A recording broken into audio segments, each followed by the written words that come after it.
We vote our way to accountability. And when you take that vote away for any reason, you break the trust with the people you're meant to serve.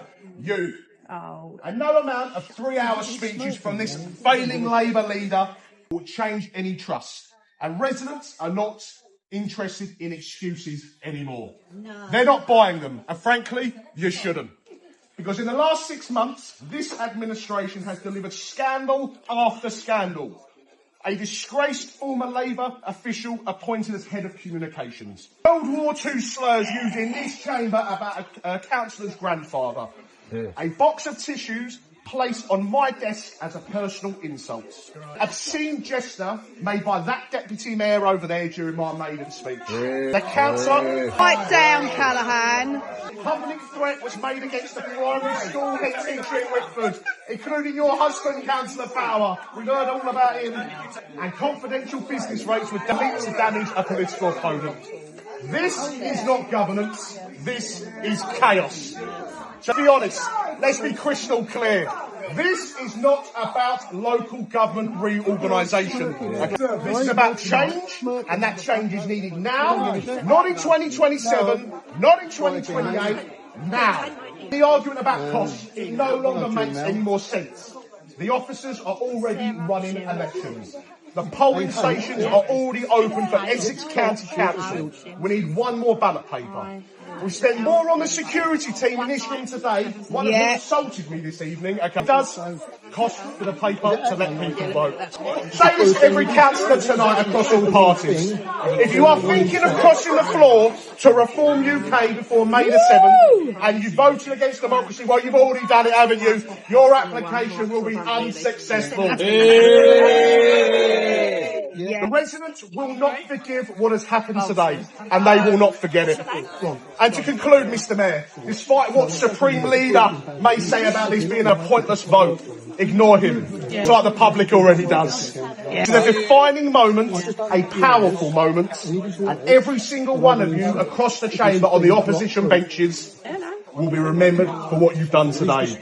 And now I want to hand the final word back to the people who matter most. The residents standing in this chamber today. Let me ask you directly, do you want to vote? Yes! Thank you very much.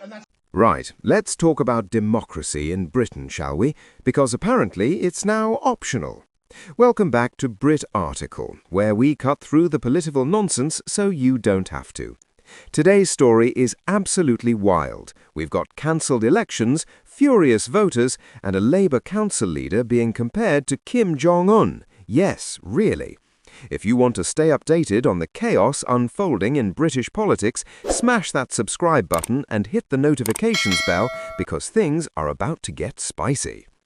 So, picture this. You're living in Basildon, a proper bellwether town that's been swinging between Labour and Tory for decades, like a political pendulum on steroids.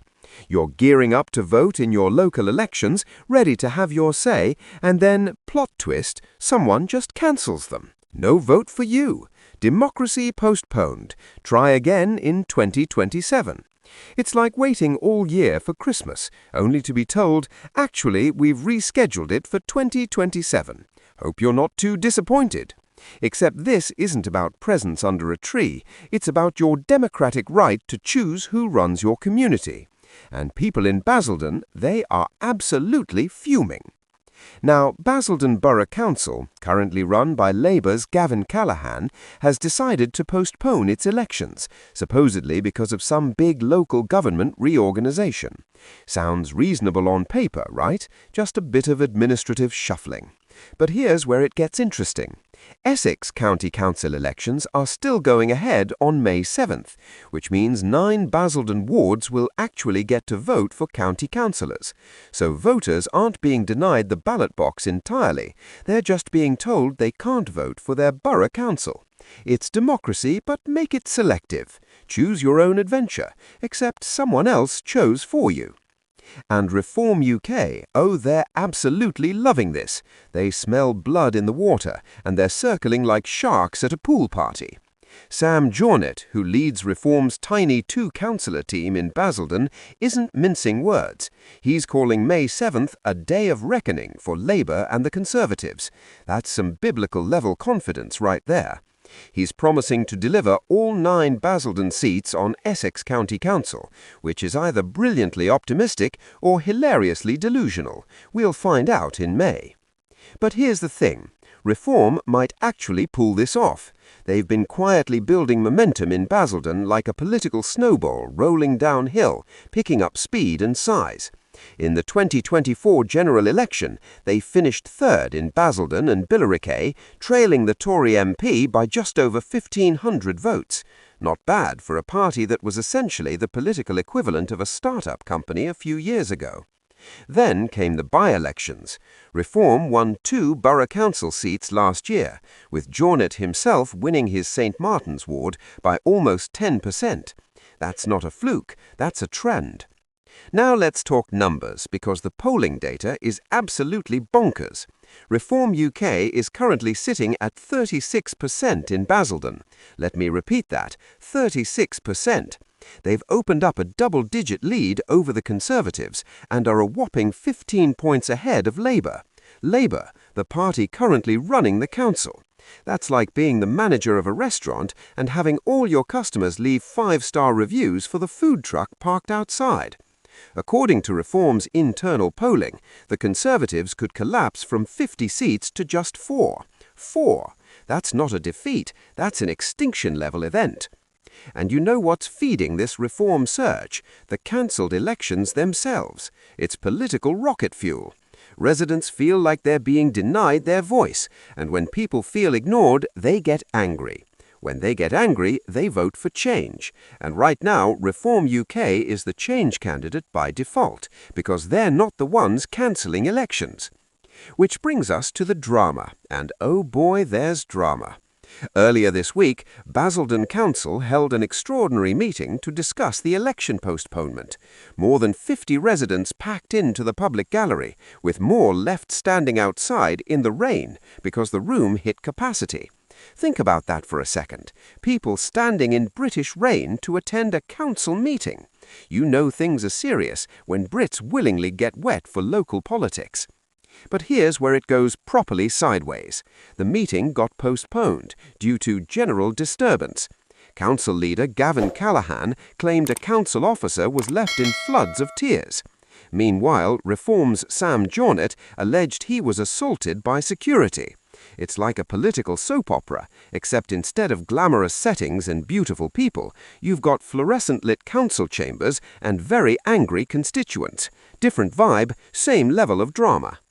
Jornet didn't hold back afterwards, calling Callaghan a dictator and labelling the Basildon Centre the council building of Pyongyang. That's some serious shade. Comparing a British council leader to North Korea's regime is the political equivalent of nuclear warfare. There's no coming back from that. He's also calling for Callaghan to resign, because apparently asking nicely for elections wasn't cutting it, so now we're going for the political jugular. But let's be fair and hear Callaghan's side, because democracy means listening to everyone, even when they're cancelling your vote. Ironic, I know. Callaghan defended the postponement, saying this is the largest restructure of local government in Essex since 1974. He argues that election postponement is necessary to preserve capacity and ensure a lawful, safe, and cost-effective transition. Residents will still vote in 2027 for the councils that will actually exercise long-term power. So basically, trust us, we're doing this for your own good, which, historically speaking, is always what people say right before they do something dodgy. Critics aren't buying it, though. They point out there'd be no extra cost to holding the election beyond printing additional ballot papers for the 14 wards scheduled to vote. We're not talking about millions of pounds here. We're talking about paper and ink. It's not exactly breaking the bank. So the cost argument feels a bit thin, like spreading butter on toast when you've run out and you're just scraping the wrapper. And it's not just Basildon feeling the sting. Thurrock voters have been denied the polls for a second consecutive year. A second year! JL Partners polling suggests Reform would have received 40% of the vote there, with Labour dropping to just 19%. That's a catastrophic collapse. No wonder Labour's not exactly rushing to open those ballot boxes. Housing Secretary Steve Reed has also waded into this mess, defending the decision and saying it's not denying democracy, it's speeding up elections to the new councils. Speeding up by slowing down. That's some Olympic-level mental gymnastics right there. He argues it's about streamlining duplicate councils and saving public money on 2 sets of councillors, 2 sets of chief execs, 2 sets of finance directors. Fair point, except people would probably prefer inefficiency they can vote for over efficiency they can't. Here's where the conspiracy theories start getting juicy. Reform sources are suggesting Labour and the Conservatives have been colluding to minimize Nigel Farage's gains in the 2026 local elections. They're calling it the Uniparty doing what it can to avoid inevitable annihilation. Now, I'm not saying there's a smoky back room somewhere with Labour and Tory officials clinking champagne glasses and plotting to shut down Reform, but I'm also not saying that. The optics are terrible either way. Essex County Council had initially cancelled its 2025 elections as well, which Farage had made one of Reform's top targets. But after some ambiguous letters and political pressure, those elections are now going ahead on May 7th. So voters get a consolation prize. They can't vote for their borough council, but they can vote for the county council. It's like being told you can't have the main course, but here's a side salad. Technically food, but not exactly what you ordered. Reform UK's local branch in Basildon has around 300 members now, and they've been doing what they call peacetime campaigning for the past year, leafleting, canvassing, engaging with residents, and most importantly, listening. That last bit is key. When mainstream parties cancel elections, Reform shows up at doorsteps asking what people think. It's Politics 101, and it's devastatingly effective when your opponents are seen as out of touch. Tom Allison, the former branch chair, said they know from repeated leafleting and canvassing that the doorsteps want reform. And honestly, when you've been denied the chance to vote and someone comes knocking asking for your opinion, you're probably going to be pretty receptive. It's basic human psychology. People like feeling heard, especially when they've just been told to sit down and shut up until 2027. Now, what does all this mean for Keir Starmer? Well, nothing great. Basildon was a Labour town, a place that swung from Thatcher's Tories to New Labour back in the day. It's been Labour territory, Tory territory, back to Labour territory. It's the political equivalent of a timeshare that nobody quite knows who owns anymore. But now it's looking increasingly like Reform territory, and that's a massive problem for Starmer. Labour's support in Basildon has reportedly evaporated since the 2024 general election. One Reform source called the decision to delay the council election the final nail in the coffin for Keir Starmer in the town. That's some strong language, but when you look at the polling, Reform at 36%, Labour down at 21%, a 15-point gap, that's hard to argue they're exaggerating. Labour went from running the council to utterly rejected by voters in less than 2 years. That's not a slump, that's a collapse. And the thing is, this isn't just about Basildon. This is a warning shot for Labour across the country. When you cancel elections, even for supposedly legitimate administrative reasons, you send a message, we don't trust you to vote right now. And voters here, they're scared of us. Fear is a powerful motivator. It makes people show up. It makes them angry. It makes them vote for whoever's promising to shake things up. Reform UK is positioning itself as the party of the people against the establishment uniparty. It's a simple narrative, easy to understand, and it's working. Labour and the Conservatives are both establishment parties who've had their turns in power. Reform is the outsider, the insurgent, the party that supposedly hasn't had a chance to mess things up yet. That's a compelling pitch when trust in mainstream politics is at rock bottom. So, what happens on May 7th? Well, if Reform's predictions are even remotely accurate, we're looking at a political earthquake. 9 seats in Basildon up for grabs on Essex County Council, with Reform confident they can sweep the board. If they do, it's not just a win, it's a statement. It proves Reform isn't just a protest vote or a flash in the pan. It shows they can build grassroots support, win elections, and fundamentally reshape the political landscape. But even if Reform doesn't win all 9 seats, even if they just win a few, it still sends a message. It tells Labour and the Conservatives that cancelling elections and dismissing voter anger has consequences.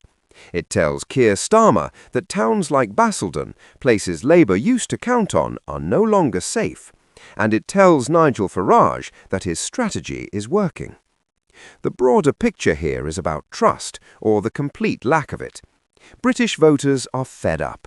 They're tired of being told what's good for them, tired of administrative excuses, tired of feeling like their voices don't matter. When you cancel elections, even with valid reasons, you confirm their worst suspicions, that the system doesn't actually care what they think. Reform UK has tapped into that frustration brilliantly. They're not offering complex policy solutions or nuanced 5-point plans. They're offering simple, visceral change. They're saying, we hear you, we see you, and we'll fight for you. In a political environment where trust is currency, that's worth its weight in gold. So May 7th really is a day of reckoning, not just for Basildon, but for British politics generally.